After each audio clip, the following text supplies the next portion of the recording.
वालेकुम, मेरा नाम अदनान रज़ा ख़ान है और जनाब बोल देते क्यों नहीं मेरे हक़ में मुंह में आंवले पड़ गए हैं क्या। तो बात यह है कि भाई इख्तिलाफ़ अपनी जगह बहुत सी, जहाँ पर मैं जो इख्तिलाफ़ करता हूँ तो वहाँ पर जो है जो अच्छे कौस के लिए खड़ा हुआ उसके हक़ में बोलना भी चाहिए। तो भाई जो हसन बेग हमारे भाई हैं, एक सोशल मीडिया एक्टिविस्ट, उन्होंने आवाज़ उठाई कि भाई जो टिकटॉक पर और जो दूसरे प्लेटफॉर्म पर जो है बेगैरती, फहाशी और जो उरियानी फैलाई हुई लोगों ने जो अपने जो है वो औरतों को नचा रहे हैं, उस हवाले से एक आवाज़ उठाई। उसके हुआ क्या सीन के फिर गुज़िश्ता रोज़ मेरी नज़र में एक पोस्ट गुजरी जिसमें किसी ने उनकी फैमिली की जो पिक्चर्स जो उन्होंने अपने सोशल मीडिया प्लेटफॉर्म पर शेयर की थी,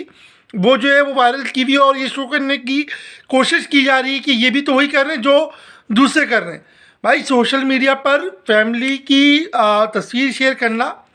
वो एक अलग बात है, और ठुमके लगाना, नाचना गाना, फहाशी फैलाना वो एक अलग चीज़ है। ठीक है, तो इस हवाले से जो है भाई ज़ाहिर सी बात है कि हम बोलेंगे कि टिकटॉक वगैरह पे जो फहाशी होती है, जो जिसको उरियानी होती है और जो उल्टी सीधे काम हो रहे होते हैं, जिसको जो है टैलेंट का नाम दिया जाता है, जिसको जो है हमारे यहाँ सराहा जाता है, माज़रत के साथ वो टैलेंट नहीं है और टैलेंटेड लोगों को जो है वो प्रमोट नहीं किया जाता, उनको जो है बैकएंड पे रखा जाता है, ना उन्हें मॉर्निंग शो में बुलाया जाता है, ना किसी चीज़ में बुलाया जाता है, बल्कि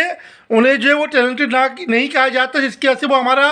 जो मुल्क का टैलेंट है, कौम का जो होनहार है, वो ज़ाया हो जाता है। तो भाई इस चीज़ पे फोकस किया जाए और हसन बेग भाई के साथ में खड़ा हूँ इस काउस के हवाले से